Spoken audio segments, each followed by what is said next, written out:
Namaste Narasimhaya. Namaste Narasimhaya.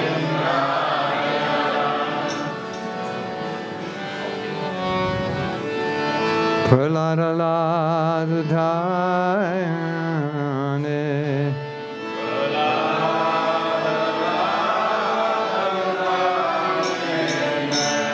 Hiranya Kasip Porvakshaha.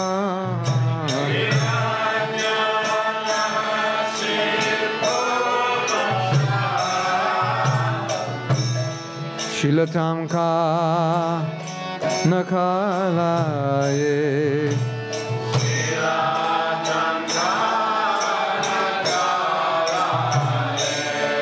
Ita Nishinga Parata Nisingo.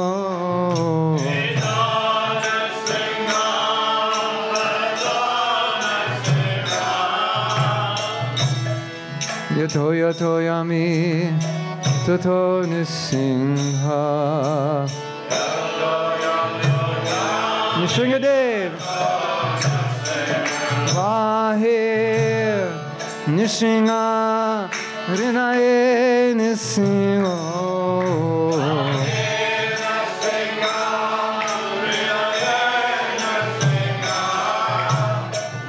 Nishinga Madim Sharanam Prabhupada.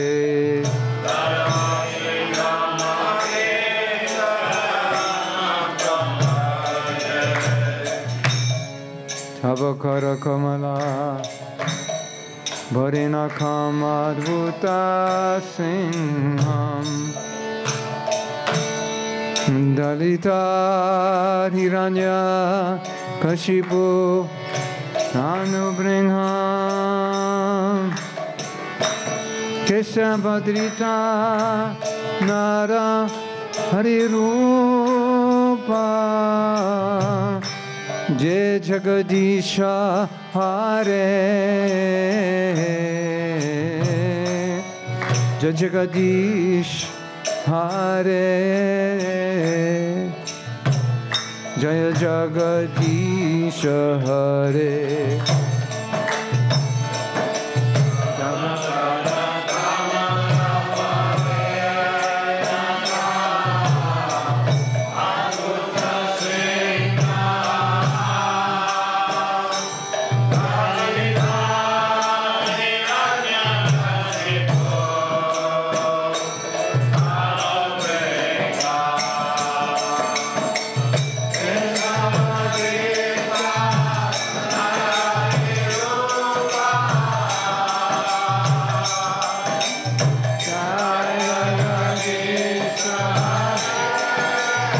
Gora, Nitai.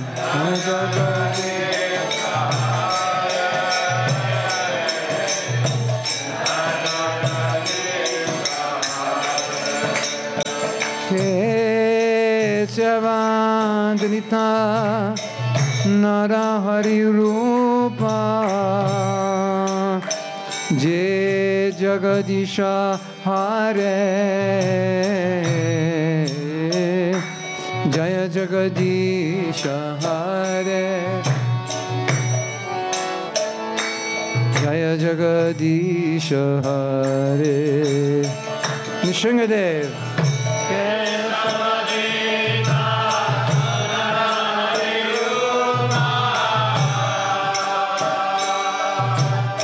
Jaya Jagadisha Hare.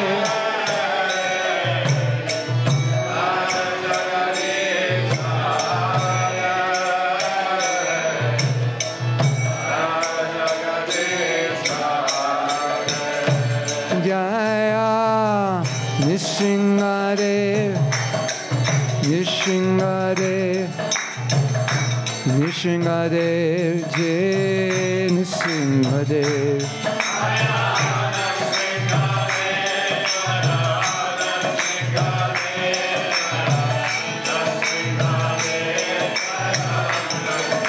Jai Nishingadev Nishingadev,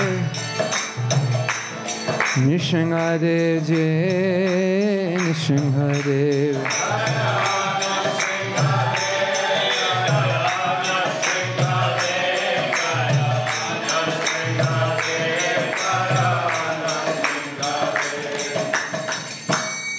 Shri Nishinga Bhagavan ki Jai. Jai Go Premanandi Hari. That data card's not working, right? Otherwise, it's connected? Om Jnana Timirandasya Jnananjana Shalakaya Chakshuru Militam Jena Tasmai Shri Gurave Sri Chaitanya Manobhishtam Stapitam Yena Bhutale Shayam Bhupa Kadamhayam Taratisha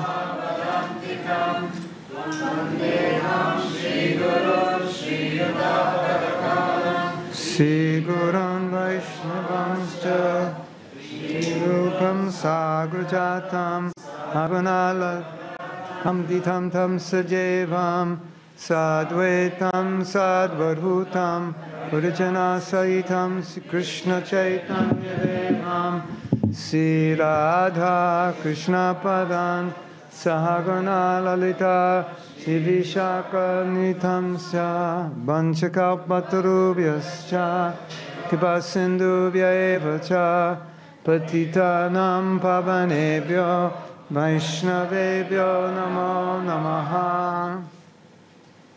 Sri Krishna Chaitanya Prabhu Nityananda Shri Advaita Gadadhara Shivasari Gaur Bhakta Vrinda Hare Krishna Krishna Krishna Hare Hare Hare Rama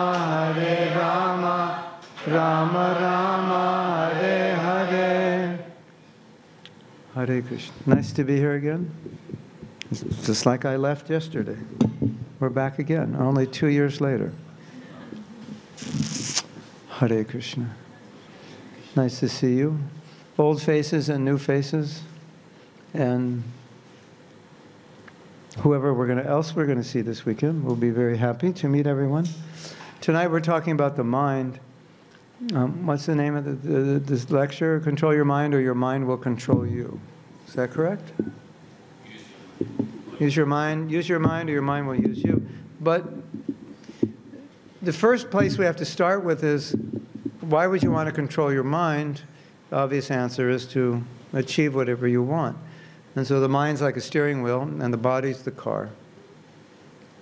And the intelligence directs. And we're the passenger in the car. The intelligence is telling the driver where to go. The driver is the mind. Not the steering wheel is the mind. But anything you want to achieve, whether it's material or spiritual, you'll have to be able to control your mind, which includes controlling your emotions and your will. Because the mind consists of thoughts, and it consists of the subtle thoughts, which are the emotions, and the will. The mind consists of thinking, feeling, and willing. So it's not that we're just controlling the thoughts, we're controlling emotions, and we're controlling willpower. Or we're letting willpower be taken away, we're letting our emotions be controlled, or we're letting our mind being controlled. So if you want to achieve material or spiritual success, you have to be able to control the mind and the emotions and the willpower. So controlling the mind in and of itself is not the goal of life, because you can control the mind for the wrong reason, right? So you can go to a class on mind control and become an expert at controlling your mind, and then you decide, I'm going to blow up Sydney. And now you're like more empowered, more, your will, you've got your will, your emotions under control, you got your mind under control, and you're going to blow up Sydney. I once asked this question, I'll ask it to you. Let's say today, everyone magically, mystically was able to be completely in control of their will, their emotions, and their mind, would the world be better or would the world be worse? Interesting question, isn't it? Isn't it? If everyone was more controlled, more disciplined mentally, that means they could achieve more, they could get it more quickly, and be more successful at what they do. Would the world be better? Or would the world just be degrading faster? Interesting question. I think it would be both. I think in some places we'd get better, and some would get worse. Which proves that controlling the mind and emotions for a person whose intentions are impure or very materialistic is just a problem, because they intensify whatever it is they do, right? Do you know what would happen if there were no human beings on the planet? Do you know what would happen? Take a guess. At least ecologically, we wouldn't have so many problems. Did you know that? Actually, the best thing we could do for ecology is to commit suicide. If we all kill ourselves, that would be the best thing for the planet. So if we all live here, determined, controlled like that, we could totally destroy the planet in, a few hundred years sooner than planned, than at the present rate. So just being able to control your emotions and your mind in and of itself is not the goal. Sometimes we have what are called motivational speakers. But why do you want to motivate people if they end up doing the wrong thing? You want to direct people before you motivate them, right? So, isn't it? You don't want to motivate, some gangsters. I gave a motivational speak to gangsters. Now they're much more effective at, destroying people. What's the point? So, Srila Prabhupada, my spiritual master, says that the purpose of yoga is to control the mind. But what does that mean? It's to control the mind, so what can you do with your mind once you control it? You can focus it on Krishna, on God. You can purify yourself. So yoga, the practice of yoga, the eightfold yoga system, Ashtanga, the asanas, and the pranayama, and the meditation, that's all for controlling the mind. Buddhism is for controlling the mind. You do your what do they call it? Vipassana, and make your vows, and you don't, vow of silence, you don't speak, you do pranayama. That's all to calm the mind. Okay, so now that the mind's calm, what do you do? So for many people, when the mind is calm, then they think, oh, I feel better, which you will, obviously, if your mind is calm. I feel more peaceful. But in and of itself, feeling better, feeling more peaceful, it isn't of itself that spiritual, or may not be spiritual at all. Because it depends on your consciousness, your heart, your intention. So when we talk about controlling the mind, we're talking about getting the mind in a state where we can focus it on our spiritual life, rather than being carried away by the external environment. So, for many of us, the environment we're in, the people we associate with, the media we read and watch, where we live, is having a huge effect on us. And therefore, although inside we have values, we have beliefs, externally we may not always live them because the environment is pulling us. Right? You ever have that experience? You feel inside one way, but you're being pulled another way. Yes? It's very frustrating, isn't it? This is probably the most frustrating thing in life. You plan to go right, and you end up going left. And while you're going left, you can't even turn the wheel back right. And you feel, oh, I'm just helpless. Right? What a horrible way to live. So that's the challenge. That's what we're dealing with. How to align with our beliefs, values, and so forth, and be able to stay intentional with that. That's a challenge. So, if we have spiritual goals, then controlling the mind will help us with those spiritual goals. And now I have some bad news for you. It's very difficult to control the mind. And most people don't even know how the mind works, and most people aren't so good at controlling their minds. The mind is pretty much on autopilot because we're creatures of habit. So we do things habitually. And that's one of the reasons we think of things we don't want to think of, because it's been programmed in there. If you grow up in a city anywhere in the Western world, you've been programmed to think certain things. Even if you don't want to be, it's been programmed into you, either by your parents, or by the media, or by your teachers, or by your textbooks, or by your friends, or by the T-shirts, or by the ads on the bus, on the billboards, showing some very happy person doing something, and you think, oh, if I do that, I'll be happy. Or he's just got his new iPhone, whatever they're up to, 10 something, 10 super, what are they at now? 10 something? 10 extra, or I don't know, 10X or something.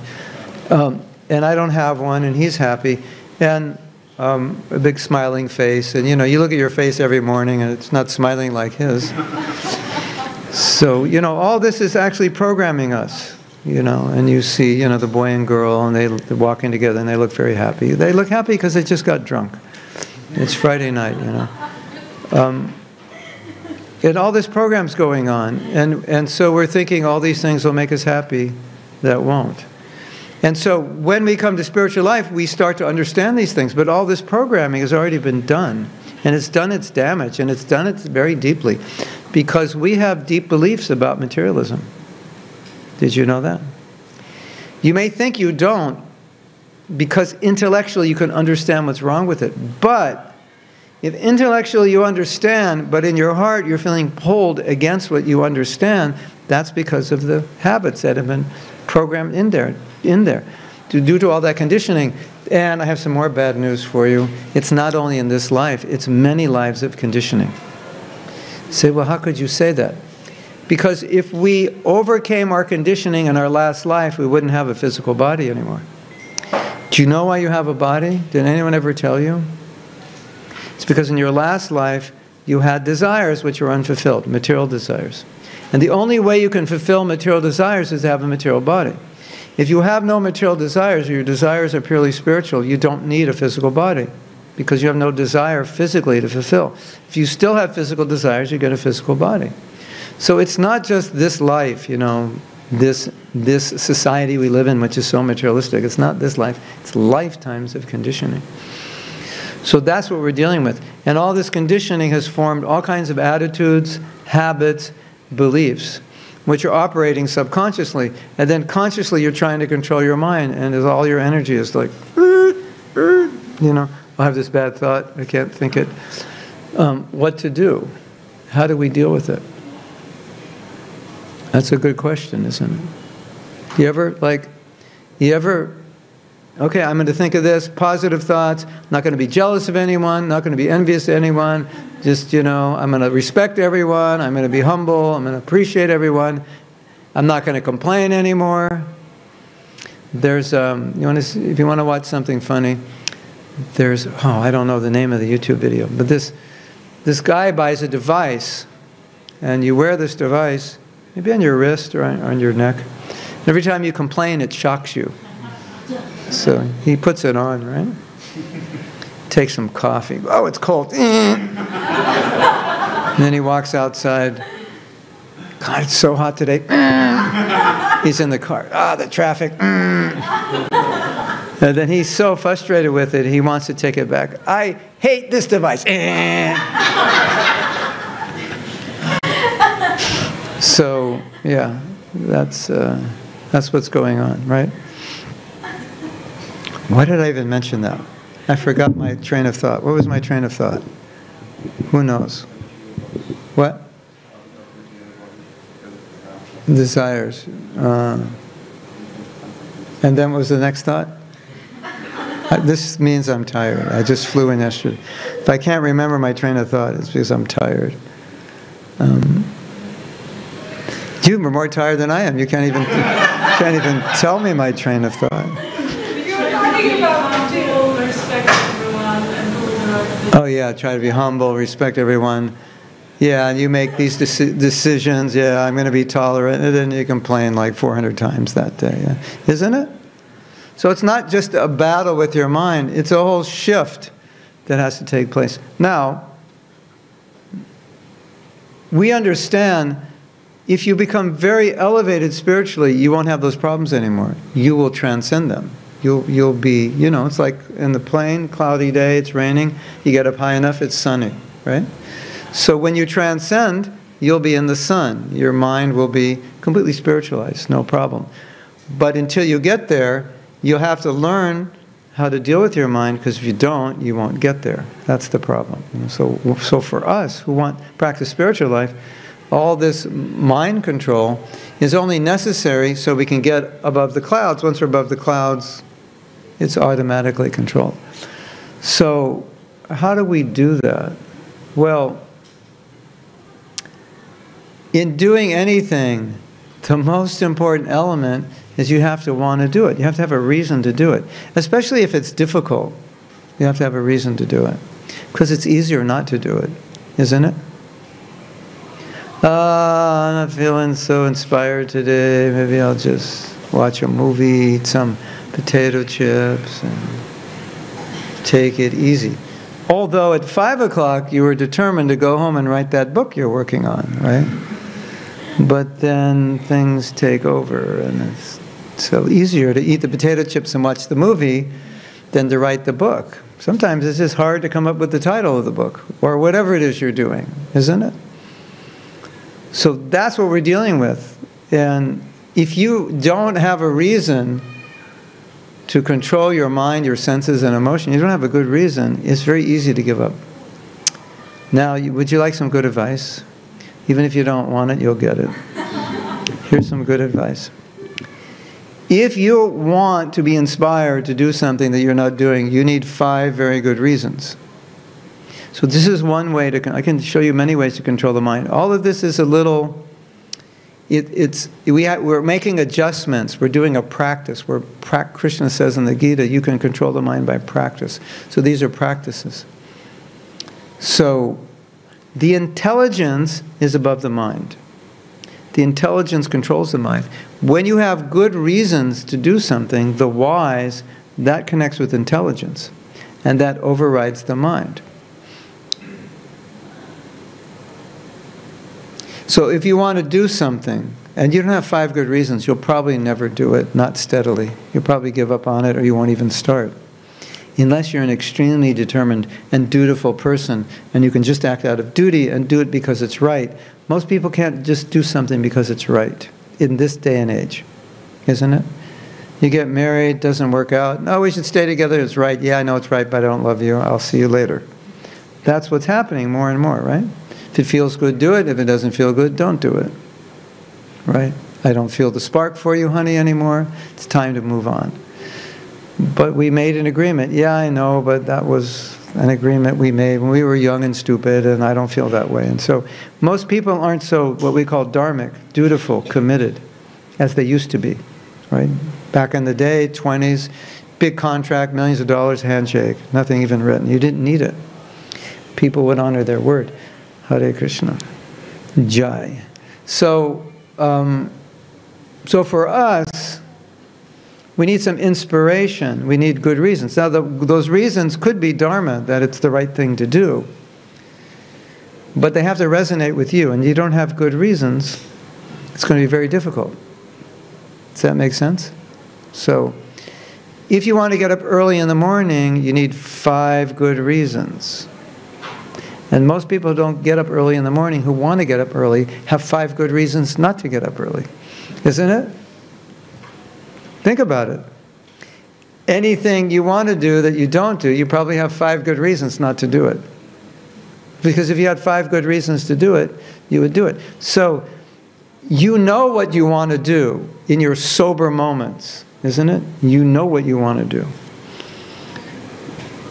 And you also know what your mind tricks, what they're going to play, so you have to override it through intelligence. So if you have reasons to do it, it connects with intelligence. Intelligence is more powerful than the mind. Why should I do this? Because if I get up early, I can chant Hare Krishna better than if I get up late. If I get up early, I will have time to read. If I get up early, I have time to exercise. If I get up early, I'll have time for this or time for that. And you say, wow, I'd really like to do these things. Those are 5 powerful reasons to get up early. And if you want to put this exercise on steroids, for each of your 5 reasons why you want to get up early, put 5 reasons under those 5 reasons. I want to get up early to chant Hare Krishna. Why? What's good about chanting Hare Krishna? Give me 5 reasons. I want to get up early so I can exercise. Why do you need exercise? Give me 5 reasons. You'll have 30 reasons. Isn't that nice? 5 reasons why I want to do something, 5 under each. It seems like it's 25, it's actually 30. 5 under 5. You think 5 times 5? It's 30, because you already had 5. You had 5, then 5 more is 25, right? Somebody caught me because I was giving a retreat and I said it was 25. He goes, no, 30. Of course, he was an accountant, so... Yeah. So, another way you use intelligence to override your mind is you look at consequences of your actions. So, if, let's say I'm getting up at 7 o'clock every day, I'm going to bed like midnight, and I'm just like, 10 o'clock till midnight, I'm just like clicking or surfing or YouTubing or Facebooking, and nothing really significant. And, if I were to go to bed at 10, then I'd get up at 5. And from 5 to 7 in the morning, I could be much more productive than 10 for most people. I mean, some people are productive at night, but most people just kind of don't do so many productive things at night. So then you begin to imagine, okay, if I do this, I either get up early or get up later, whatever it is I want to do and don't want to do for the rest of my life, what will be the result? And you'll see there'll be a huge difference, isn't it? Let's say, let me think of something common.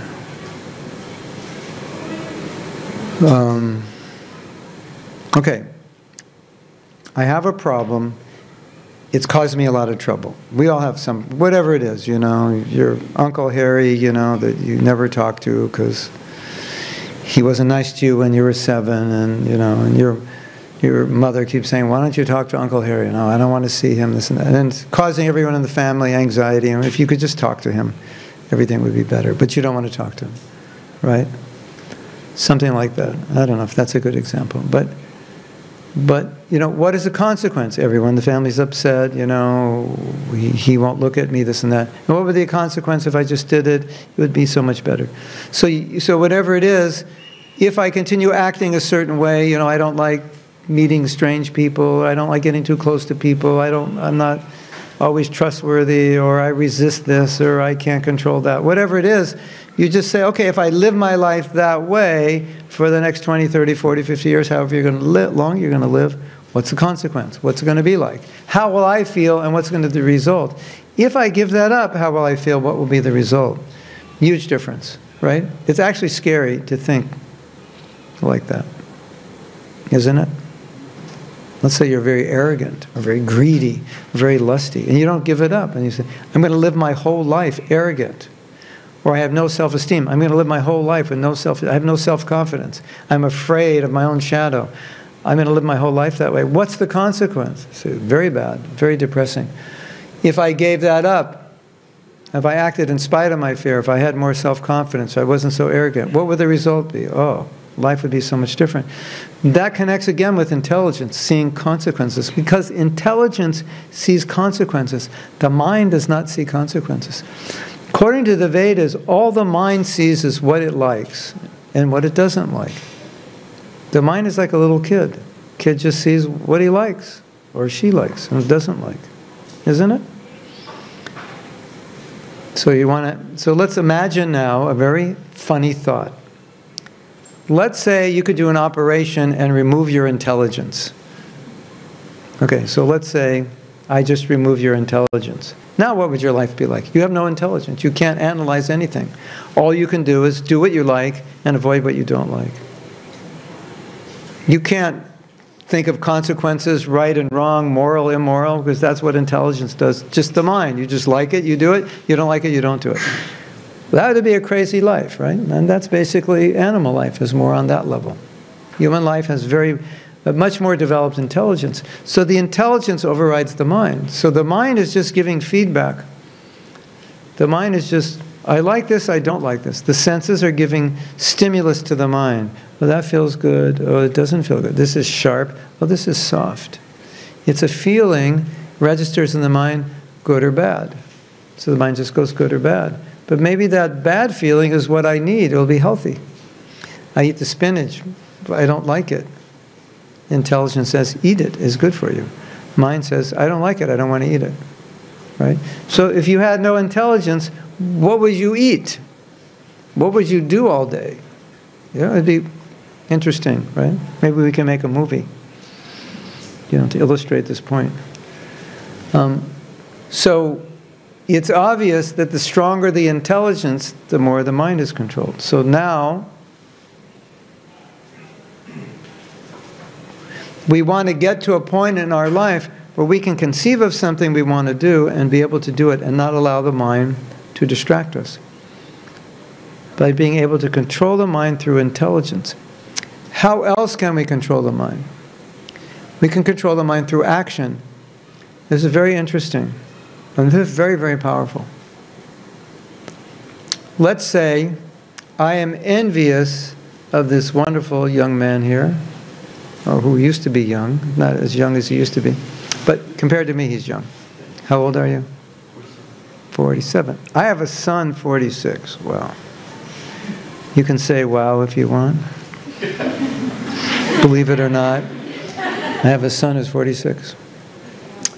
Yeah, I was 23 when he was born. So this is a young man for me. So let's say this lovely young man, David, I'm envious of him because he's so handsome, he's got such a wonderful wife, nice job, so smart, beautiful home, and I live in a caravan, I'm single, all I have is debts, I'm not beautiful like him, so I'm envious of him, right? What do? It's very difficult to overcome envy, isn't it? Yes? You ever been envious? Never, right? Oh, I'm the only one, right? Yeah. So, Hare Krishna. So what do we do? This is very important. This could change your life. Would you like to change your life a little bit? This could change your life. My spiritual master, Srila Prabhupada, said something amazing. He said, first understand if you're envious of somebody, you actually respect them. Because are any of you envious of the garbage collectors? Raise your hand if you're envious of garbage collectors. What? No. Envious of street sweepers. Envious of maids. No. You're envious of the guy in the Rolls Royce, right? With a house on the beach with the big windows. The $15 million house. That's the guy you're envious of. Are you envious of a guy who lives in a shack? In a slum in Mumbai? No. So you're only envious of someone you respect. Isn't that interesting? So when you find someone you're envious of, it's actually respect. You just don't realize it. Isn't that interesting? This one teacher, he said, so many people, when they see rich people, they hate them. People who want to be rich, who aren't. Some guy drives, he's driving down in his Lamborghini or whatever, Maserati. Parks it. He gets out in his $2,000 suit, his Rolex watch. And you're trying to make a lot of money and you see the guy and just go, I hate you, right? You actually don't hate him. You hate that you're not him. That's what you hate. You want to be him. So my spiritual master said something interesting. He said, if someone has what you want, like this, this is a material example, but let's say you're envious of someone who's more spiritually evolved than you.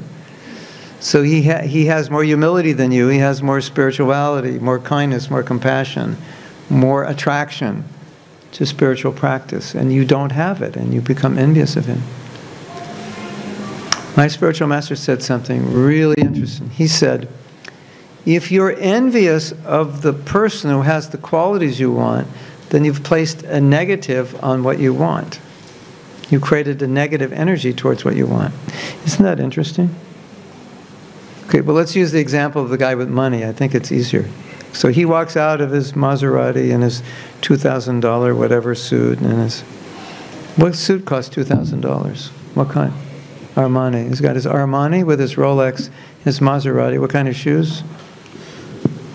Some, $600 pair of shoes.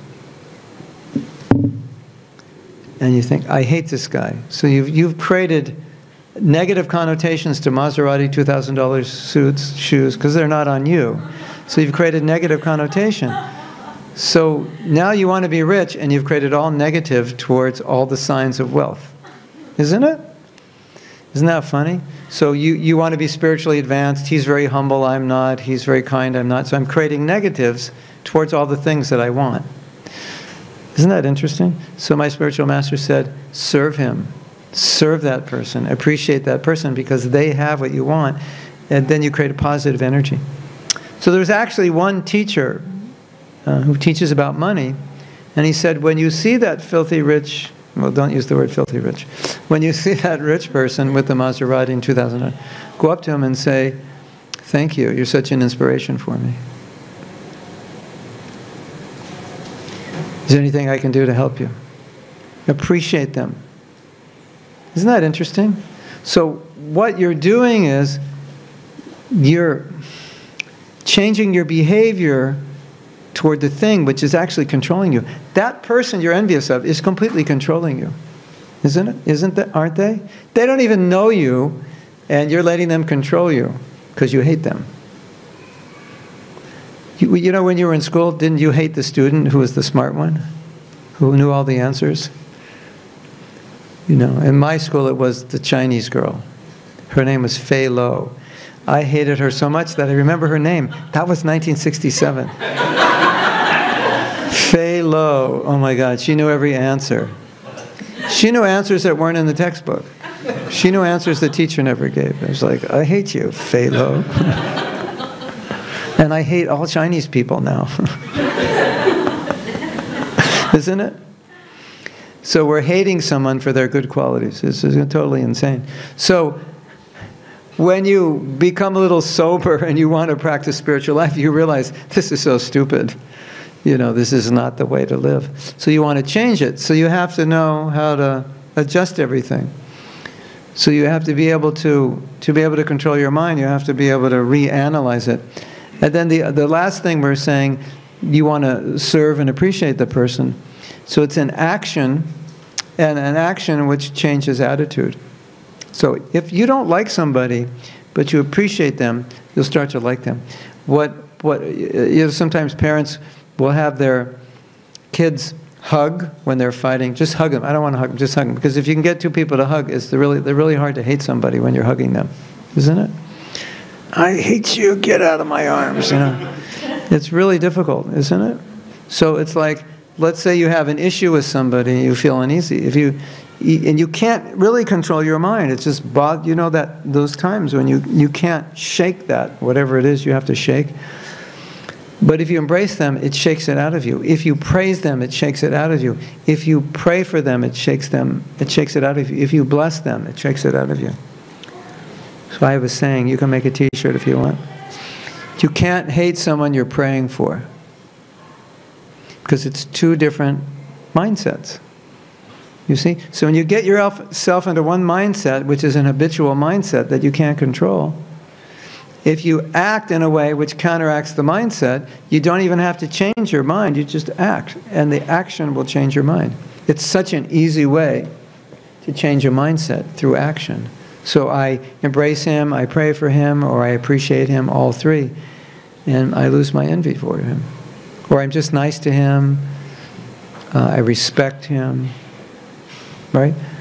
What if I'm battling with pride? What would be the best thing to do if I'm battling with pride? Would be to figure out how to respect people. I don't have to artificially be humble, but figure out how can I respect people? How can I appreciate them? Because it automatically lowers your position. So I'm very arrogant. My brother was arrogant. My father was arrogant. My mother was arrogant. My aunt was arrogant. We're just one bunch of arrogant people. And now I'm out in the world, and I meet the Hare Krishnas, and the first thing they say is, here's a mantra, and to chant it, you have to be humble. Like, oh my God, that's impossible for me. Now what do I do? So I have to figure out what to do, because I don't have it in my mind doesn't, humble was never a word that was used in our family. I had to look it up in the dictionary. I don't even know what it means. I actually have a disciple, and I said, you have to be humble, and she said, I don't know how to do that. I never heard the word before. She was completely bewildered. So what do you do? Well, you start to think, I should respect people, because it's a sign of humility. I should appreciate people. It's a sign of humility. How do I do that? You figure out how to do that somehow or other. You see something good in somebody, right? Not externally, but internally. You appreciate. You understand everyone is part of Krishna. I should respect them as a soul, not for how much money they have or what degrees they have or the kind of clothes they wear, but just they're a spiritual being. They're dear to Krishna. I can respect that. You find something to respect. And all of a sudden, as you respect people, you see that is a manifestation of humility. It's working on you. Your ego is starting to deflate a little bit. Maybe you could never deflate it, but because you act that way, you honor people. You find somebody doing something, and you praise them. And even if they're not doing it so well, you say, "Well, it's nice what you're doing. I see you're really trying to perfect this. I appreciate your effort." Even though normally you think you're 10 times better than that person, you go up to them and say, "I really appreciate your trying." You don't complain. You don't criticize him, right? You get a rubber band. Every time you complain, you go, phew. And after like 20 minutes, it's so sore, you say, I can't complain anymore, because if I do it, it'll kill me. I'm already blistered. You do something, right? It's an action. Another aspect of control that's really difficult in controlling the mind is that we're trying to think against what we believe.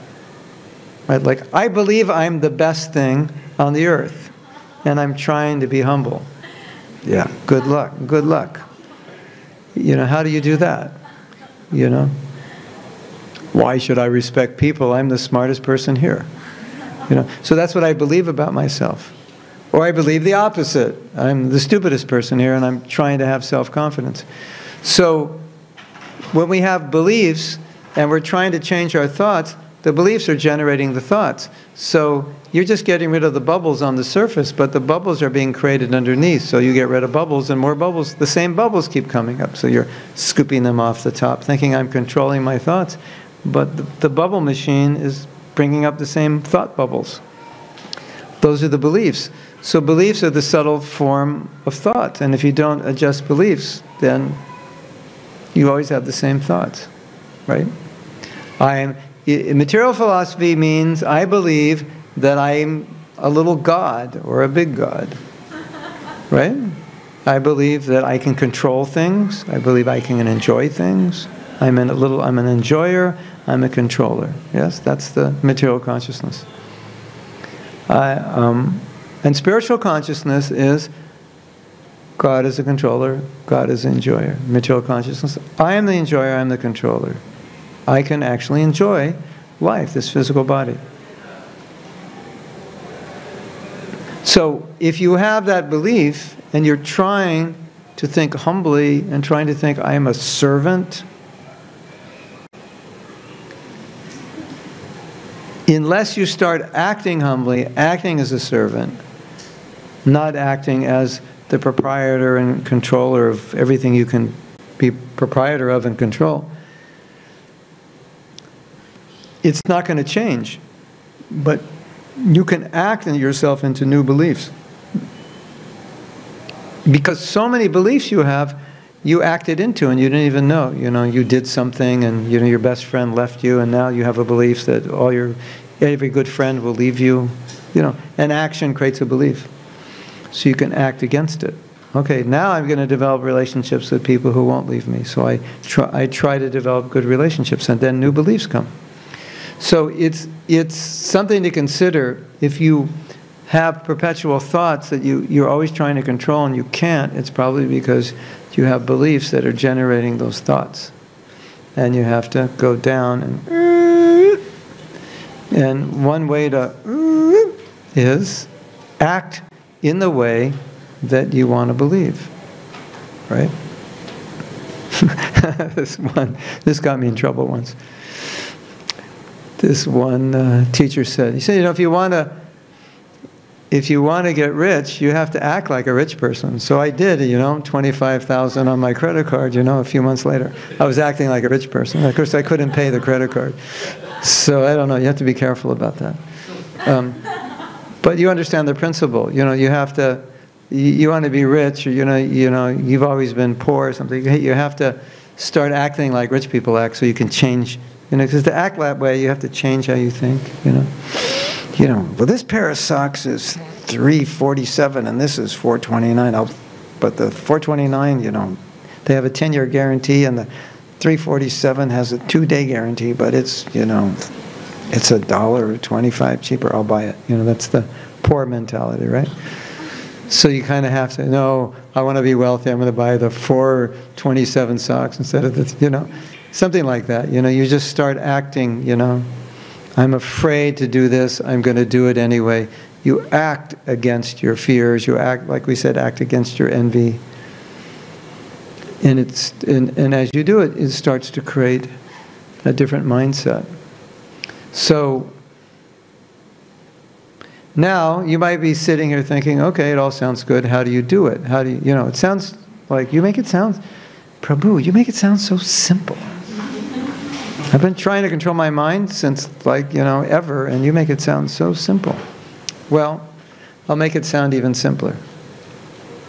The last verse of Bhagavad Gita, the last verse in the 3rd chapter of Bhagavad Gita, Krishna says, you are above your mind and intelligence. You are the soul. So the soul has free will. The soul decides. And if you, as the soul, don't decide, then the material energy, which we call Maya, or the 3 modes of nature, they will decide for you. So, you know, imagine you're going to school and they say, what classes do you want to take? I don't know. And they say, well, if you don't decide what you want, we'll just make the curriculum for you. Okay, make it for me. So, our life is something like that.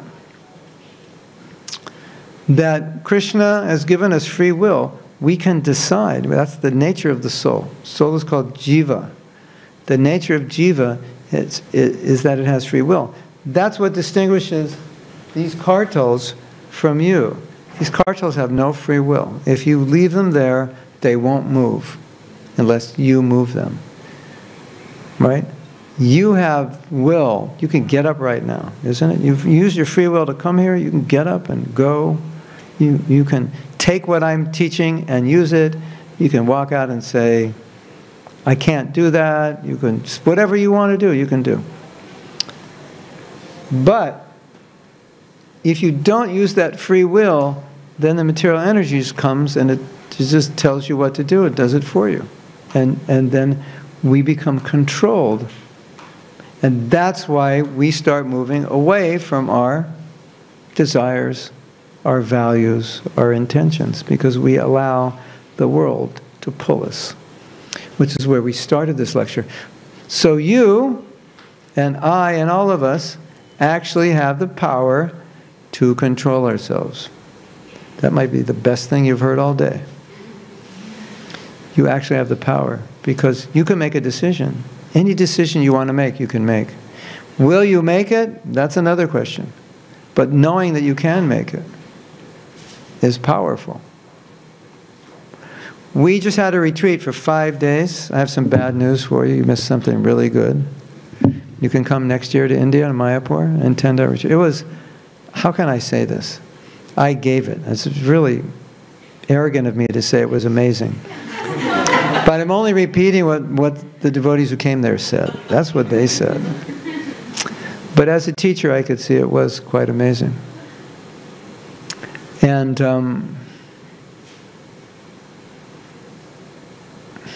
what was the last thing I said? What? Free will. After free will. We have power to make a decision. Yeah, we have power to make a decision. And If we do not make a decision, the material energy will come and make it. after that. We have power to make a decision. Oh, no, I remember now. So, this is what we did. It was a beautiful exercise.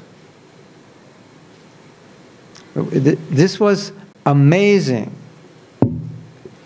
So, we have 29 questions that you answer, and it helps you connect with, like, your nature, like as your physical, mental nature, so you can kind of understand what your gifts are and what you should be doing with life. And most people aren't using their gifts, or many people are not using their gifts. Many people are not doing what they really know they want to do and should be doing, isn't it? So we did that exercise. Then we said, okay, what I want you to do is make a movie of your life. You're the director, the producer, everything. And because it's fiction, it can be anyway. So how would you like your life to be? You know, not the Maserati and the $15 million house, but you as a person, how would you like to be? And how would you like to contribute to the world? And what would you like to have so you could use in service? So then, and I said, don't even think if it's practical or not. Just what would you like it to be? So everyone writes their movie, you know. Okay, in 5 years this, in 10 years that, or start this company and serve this way. And by then I'll be chanting 32 rounds a day and getting up at 3 o'clock, and I'll be teaching 5,000 people a week, and, just everything, So, I had to say, it's total fiction. Just write it, right? So after everyone, because if you think what's practical, you can't write it the way you want it, because you'll think, I can't do that, I can't do that, right? So then we wrote it. I said, okay, great, you have your fiction story. Everyone said, yeah, okay, so let's figure out how we're going to do it, kind of change them up a bit. So let's start, what are the obstacles and how you're going to do it? So we're all discussing, right?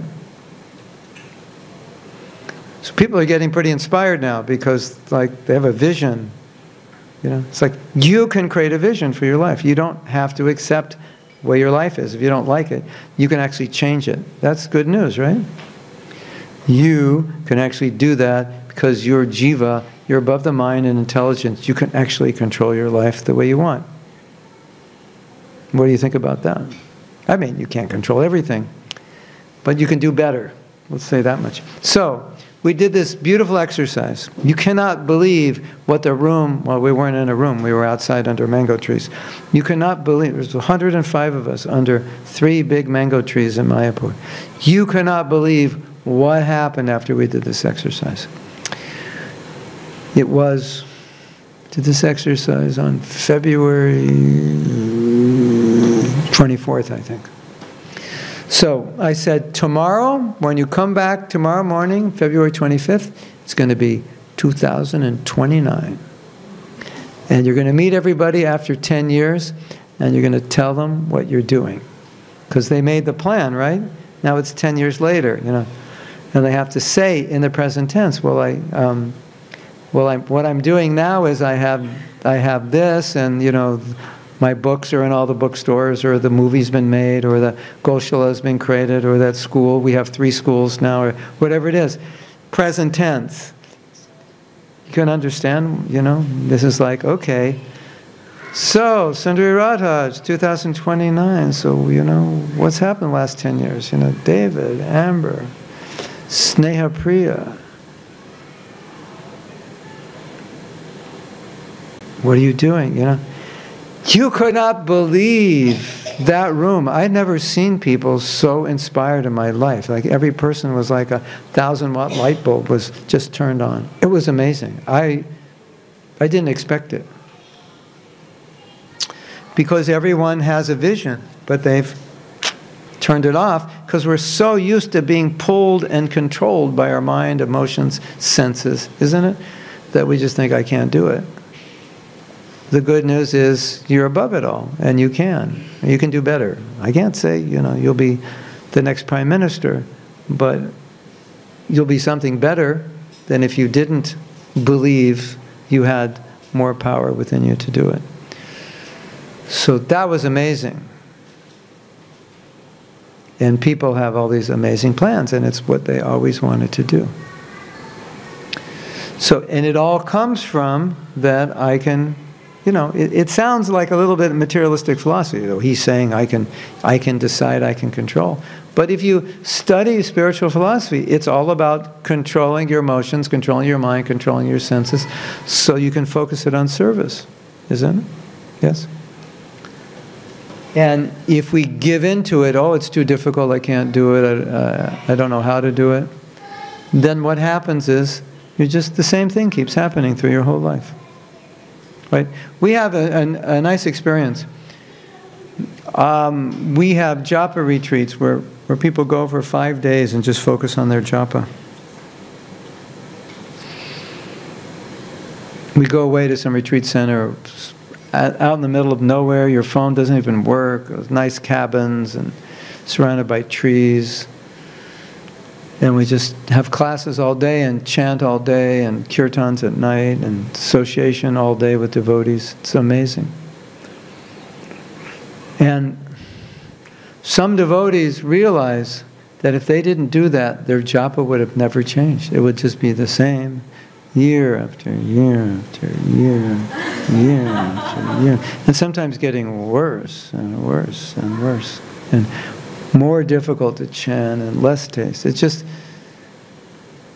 and what happens is, when you do something year after year after year, and it's not on the level you want it, you start to believe that's you've hit the ceiling. You can't go any better.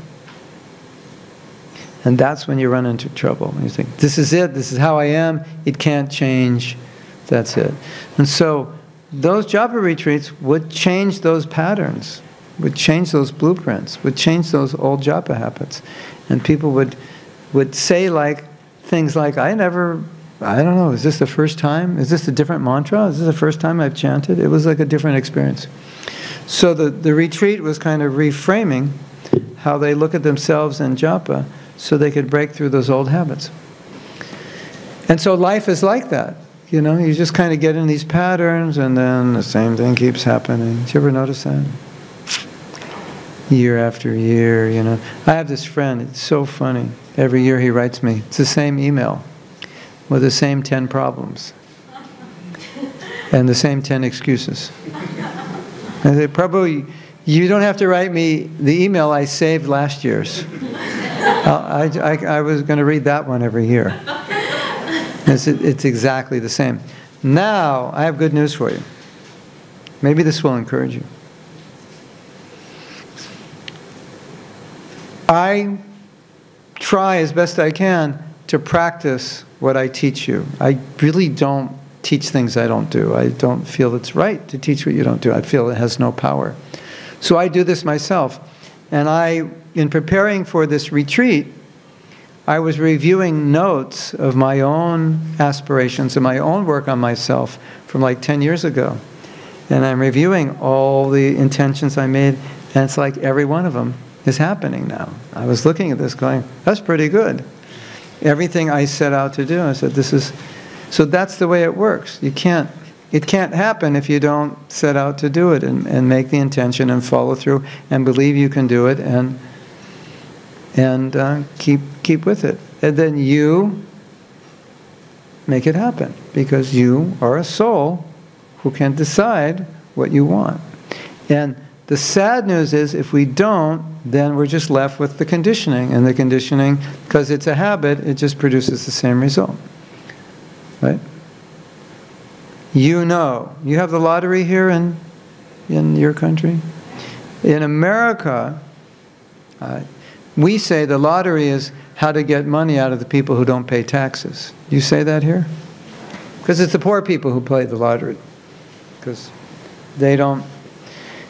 In America, you can be really poor. I don't know if it's, I think here you don't have it as bad, but in America you can be quite poor. You can become homeless and so forth. And so a lot of very poor people play the lottery because they figure they can never get wealthy unless they play the lottery. And they're all playing it. And so they don't have enough money to pay taxes, so that's how the government gets taxes from them. But what they found is that the average person who wins the lottery, we're talking multi-millions of dollars, within 5 years goes bankrupt. You have that problem here also? And the multimillionaires who go bankrupt within a year or two are multimillionaires again. And the reason is, it's just their habit. It's just their programming. So the programming just repeats itself. So you go broke, you get millions again. You're programmed to be poor, you get millions, you get poor again. So interesting, isn't it? So that's the danger, that's the good side and the bad side of programming. So if you recondition yourself in the proper way, then automatically you improve. Like automatically you'll chant good rounds. Automatically you'll know how to counteract your envy or your lust or greed. You'll reprogram, recondition yourself. Or automatically you won't. And you'll allow material nature to pull you this way and that way, and you'll go home at night and cry, I'm so stupid, why did I do that? I'll never do that again. And then you do it again the next day. Now what could be more miserable than that? Right? Is there anyone in this room who has never said, I'll never do that again, and actually never done it again? Raise your hand if you've ever done that. Okay. Only one. You're not old enough to mess up yet. Nima, you ever said, opened a bag of potato chips and ever said, I'm only going to eat 5 and ate 3 bags? I caught you. Guilty as charged. Hare Krishna. So, yes. It's midnight, I'm starving, I'll just have a few potato chips. Yeah, sure you will. A few bags of potato chips, yeah. Right? So that's the problem. You don't want to live your life controlled by things you don't want to control you. You want to live your life with a vision of who you want to be, what you want to become. And so in order to do that, you have to control your emotions, you have to control your mind, your intelligence, your intention, your willpower. And I think for me, I will just share what was my greatest motivator. It was just looking at the future, looking at the consequences. And I at a certain point in my life, there were things that I liked, but there were things I didn't like. And when I looked and saw the future, I would think, I can change this, I can do something. I used to think, I can't do anything, it's just the way I am. And then I realized, no, maybe it's the way I am, but I can change the way I am to some degree. I can at least change my actions. If I can't completely change my nature, I can change actions. So you know, some of you know Radhanath Swami, right? So Radhanath Swami, he met Obama. He's on television. He does yacht parikramas with 5, 6, 7, 8,000, 9,000 people. Lectures all over the place, and you know, banks and Google and here and there. So we were having a meeting in Mayapur. It was about 80 of us, sannyasis and gurus and leaders of the movement. And I went up to him and I said, well, the facilitator, I was talking to him, and the facilitator, I was saying, you know, I would like to know how gurus deal with thousands and thousands of disciples and what they're thinking. So I went up to Maharaj Radhanath Swami and I said, would you be willing to have a conversation, you know, in front of everyone, and I'll ask you these questions? And he said, no, I'm too shy to do that in front of all these devotees. Isn't that interesting? He said, I'm too shy to do it. He met Obama, HBC, whatever that bank is, HSBC Bank, Google, this one and that one. He's doing that and giving these amazing talks, like just incredible, and not showing any sign of being uneasy. And he's actually a shy person, right? So I'm sure he thought, if I give in to my shyness, then well, I won't go anywhere. I can't share Krishna consciousness. So it's a thought process. I can't give into this. I can't do this. This is an obstacle. I have to learn how to deal with it. And that was amazing. He said, I'll tell you, but I can't tell everybody. So we talked about it. I got all the answers.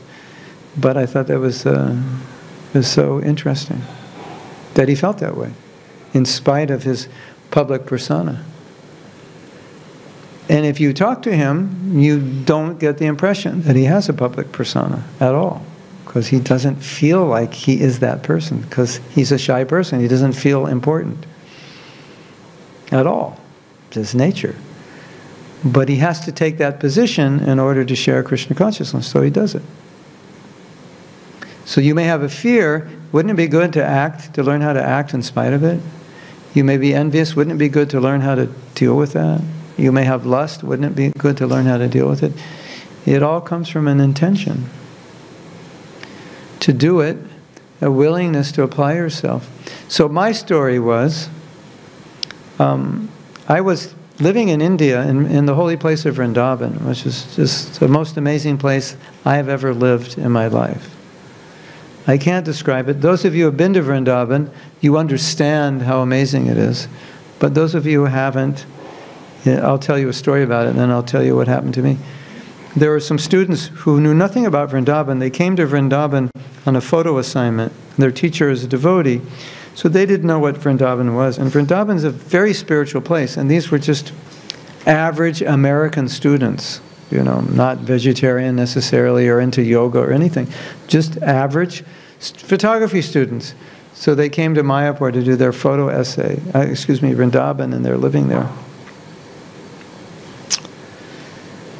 And the last day they were there, they went to the tour guide and they all sat down and said, we have a question for you. And he said, what? He said, what is it? And he said, his name is Gopal. And he said, Gopal, what is this feeling that we have living in Vrindavan? We've never felt this way before in our lives. What is it? So that's Vrindavan. It's a special place. You go there, you don't, it's like you're a different person. You have a different heart, a different mind. Everything's different. It's spiritually surcharged. You come back here, you'll become Australian again. You go there, you're like spiritual, transcendental. So I lived there. It was like amazing. And then we had to move back to America. And we were living as teachers, so we really didn't have much money. And we didn't have a house. We didn't have anything. We didn't have a house. We didn't have a car. We were living in India. So we started a business. And my wife and I are teachers. We're not business people. But had to do something. You know, we needed to have some income to live. So we started a business. We were bringing things back from India and wholesaling and retailing. You know, just whatever, purses, jewelry, you know, any little knickknacks. And so it evolved into a business over the years. And it was successful, but I hated it. I wasn't a business person.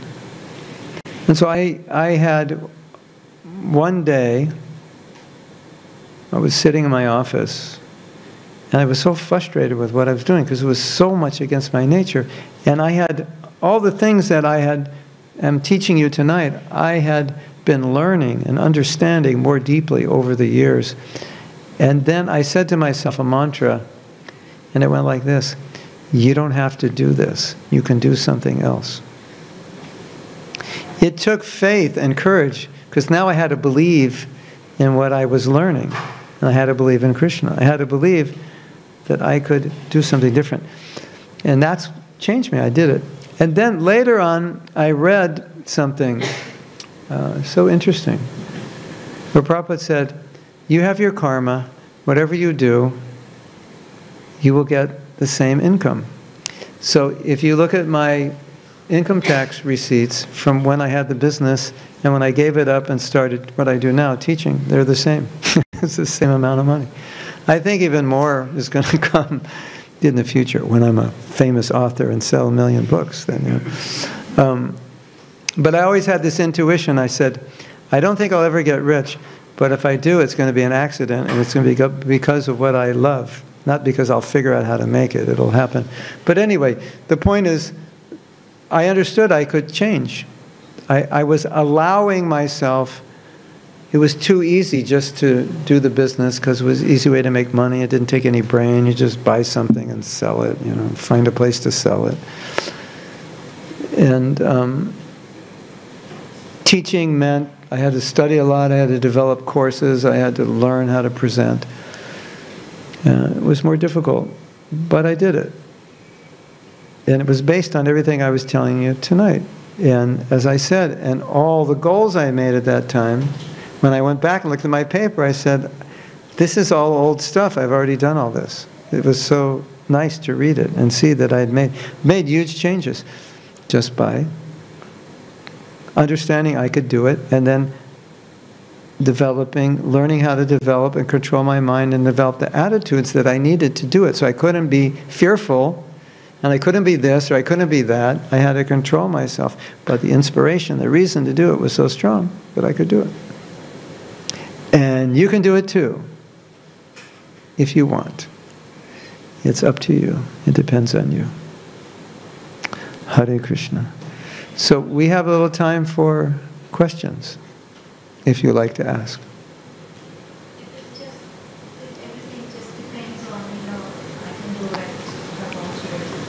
What is the question of Krishna's mercy or? That's how you get Krishna's mercy, because you're doing it for Him. If you say, if I ask you, what's your name? Smita Krishna. I say, what do you want? And you say, whatever Krishna wants. Okay, that's a good answer. But Krishna wants to know what you want. I mean, there's so many, okay, whatever Krishna wants. Yeah, He wants like 10,000 things. So which of those 10,000 things do you want to do for service? He wants to know. So it sounds very materialistic. Yeah, I'm just going to do this. But the point is, yeyatamam prapajate. You're taking, God helps those who help themselves. You're taking initiative to serve. Krishna says, control yourself, control your anger, control your mind, be compassionate, be forgiving, all these things. So you're trying to do that. And now He's helping you. It works together. We can't be like, well, whatever Krishna wants. In the early days of our movement in India, Srila Prabhupada developed a program where he asked his disciples to go out and meet businessmen and ask them if they would contribute and become life members. There was a fee. And then we get all his books. So devotees would go to life members, and the life members would say, when Krishna tells me, then I'll do it. No. So Prabhupada said, tell them that I'm Krishna's representative, and I'm telling you, you should do it.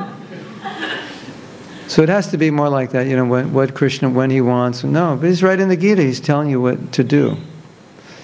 So we do this, but there's no false ego in doing it, because we know it depends on Krishna, but we know Krishna will help us, right? You go out to do some service, you're not confident you know how to do it, but Krishna will give you intelligence. You have that confidence. So you think of anything you want to do for Krishna, there is some sense of initiative on your part, willpower, but also dependence. I depend on Krishna, but you have to act. And the point is, if we don't do that, then the modes of nature take over. And then that's what we're trying to avoid. Allowing the modes of nature. And also you have a nature. So what is the best way you can serve according to that nature? So you could say, yeah, anything. That's a surrendered attitude. Especially a brahmachari living in a temple has to be more in that attitude. But let's say you're an accountant. So you could say anything, but the temple needs an accountant. And it's obvious you should do it if no one else can do it and you're willing to do it, because that's what you can offer. Say, no, I'll just clean the pots. No, but you're an accountant. So I should do that. We need that. Something like that. It's very nicely explained how, to overcome envy. like your presenter said, like with the situation, when you say like in a situation A, you are kind of not happy. Yes. You think that in a situation B, you'll also not be happy. Yes. You know, kind of indifference in both the situations. So what would you do? Would you change? Depends what the situation is. If it's divorce and A and B are both unhappy, then I would not get divorced. If it's one bad job or another bad job, then the pay is the same. Why keep changing? If it's something that's going to help you spiritually, maybe materially it won't matter, but spiritually it's better, like a job that's closer to work, less hours, yeah, I would take that. You always want to consider what's best spiritually.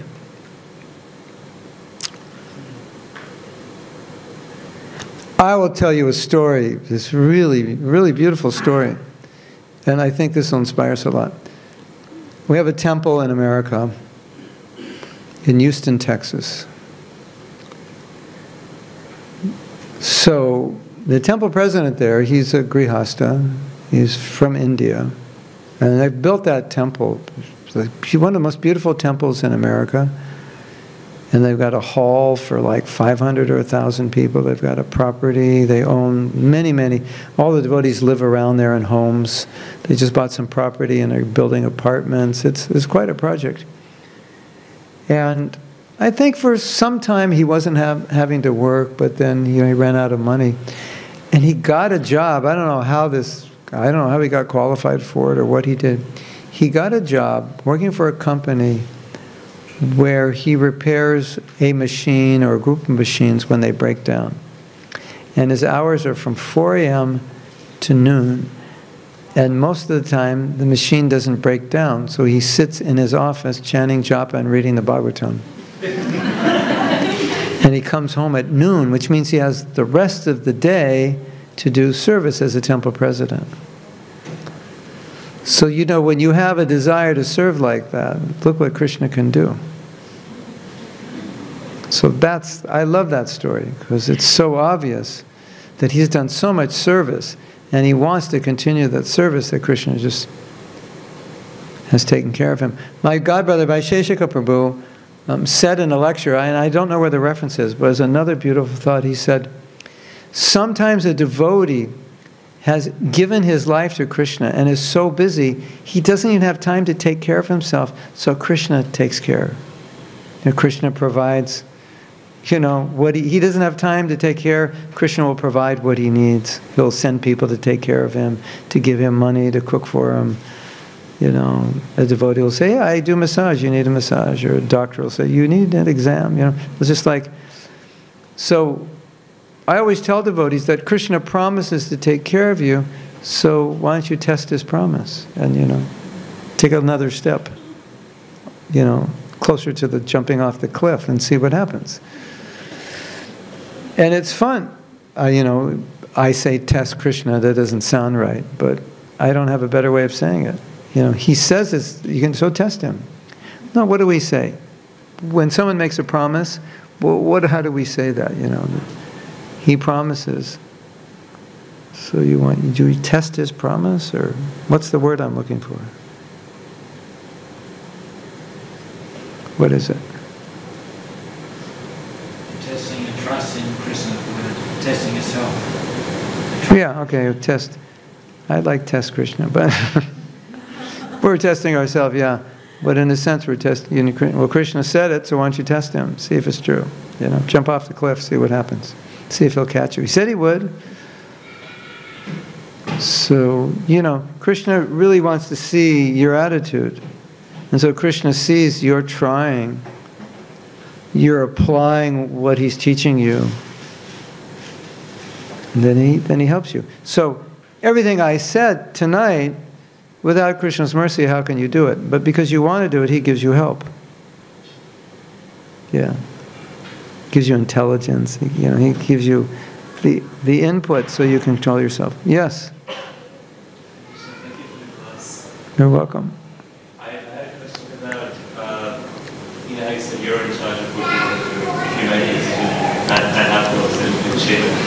But say someone was to do it in the ashram. You may not be 100% in charge, but you're more in charge than if you do nothing. Yeah. If you, well, yeah, you have to, at least if you make the intention, then the modes of nature won't pull you away. Yeah. Okay. So you want to move in the ashram, but? Someone wants to join the ashram, but then the people who sort of are in charge of that place, they say that you have a certain, you have a certain disposition, and so because of that, it's really not a good idea for you. Okay. So, how do we reconcile? You work around it. Move near the temple and come to Mangalartik every day. Could do that. Start your own center.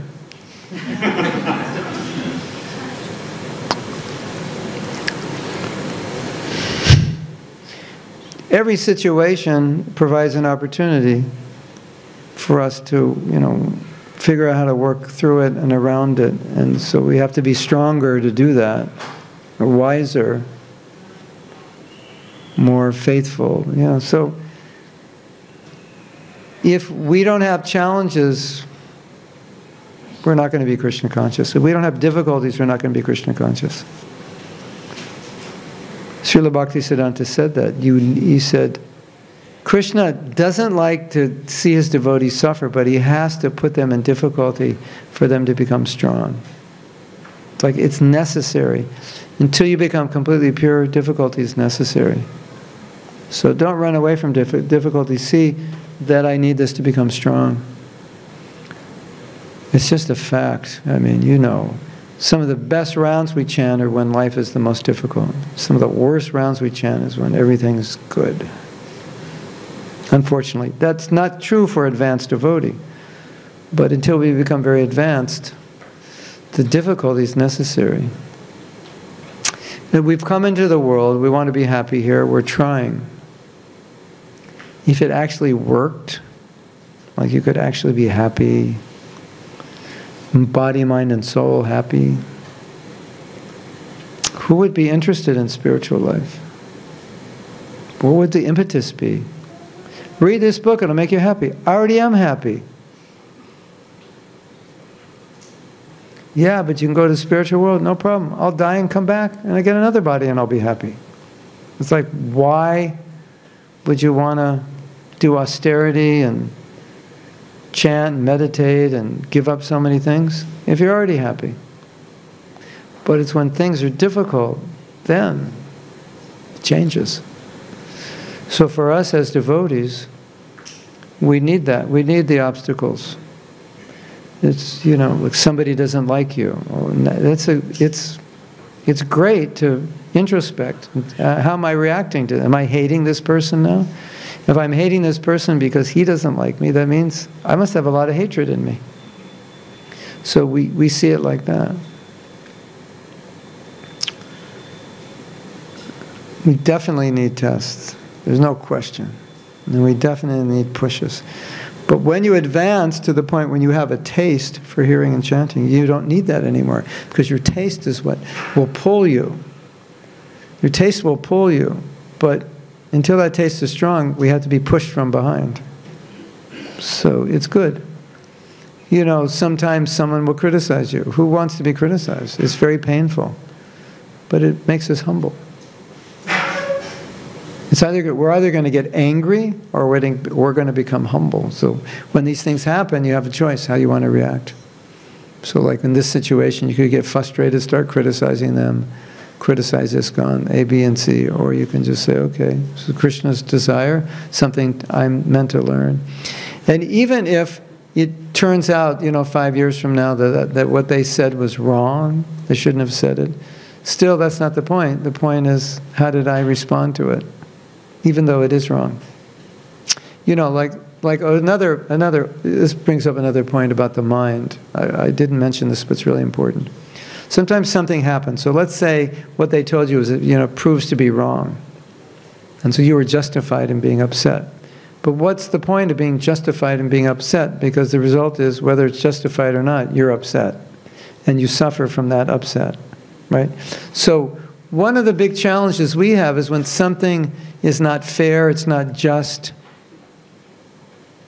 it wasn't right, we were mistreated or whatever, we get focused on that. that person or that situation or the organization that did that, and we just get our mind absorbed in the very negative thoughts, isn't it?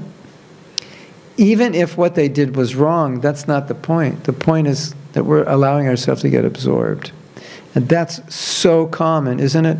If you mistreat me, then I get upset, and I think, I have a right to be upset because you did the wrong thing. Okay, that may be true, but now I'm upset. And so what happens when I'm upset? I lose my Krishna consciousness. So this is a huge problem in controlling the mind. We allow ourselves to get focused on some negative thing. In a world of a million positive things, we've got one negative, and it's just that little negative it's overtaken our mind. And we can't stop thinking about it. Isn't it? And what little negative thing? It was wrong. Everybody, all your friends say, that was wrong. That was bad. Yeah, I know it was wrong. It was bad. You know, you're on. That was so bad. Yeah, that was so bad. Yeah, that was worse than bad. Yeah, that was. You shouldn't stand for that. You should do something. You know, it's like, you know, Maya's trick. So now you're not thinking of Krishna. You're just completely absorbed in this thing, which is bad. We all agree it's bad, but look at what it's done to you. And life is like that all the time. There will be a million things to get absorbed in that are bad, and how you've been mistreated, right? And all of those take you away from Krishna. So it's actually stupid. And we all do this. We allow ourselves to get focused on something negative, isn't it? Instead of positive Krishna consciousness. So this is a great situation for you to learn how not to allow that to affect you. Because if you don't, it can just completely become a cancer in your mind and heart. How could they do that? It's so unfair. Who do they think they are? You know, get on Facebook, you know, big articles, and you know, it's like, you know, probably you chant your rounds. I don't have any time anymore. I'm on Facebook writing articles about how bad it is, isn't it? That's the result of it. And so we have to be intelligent to not allow ourselves to get focused on something negative, because then it just grows and takes away. Yes, yes. So, perhaps when you're saying to focus on positive things, not get absorbed in negative, so superficially we can identify what is negative and what is positive, but when it gets more subtle and when we try to really focus on what is positive, so how do we differentiate at a subtle level what is positive and what is negative? What brings you to Krishna is positive. What takes you away is negative. It's not material. But you might need something positive materially as a foundation for your Krishna consciousness. So if it helps, you know, say, well, maybe if I do this, it'll help me, my mind, or help my heart, or my emotions, or my body. But because it helps those things, it enables me to be more Krishna conscious. Shri Shri Radha Gopinath ki Hare Krishna. So thank you all for coming. I think we have to make an announcement, or what do we do? Okay, so Arti will start now and we'll make an announcement. And if you want to have questions after, you can talk to me afterwards. Is that okay? Thank you very much. Srila Prabhupada ki jai. Taigo Premanandi Hari Hari Bo.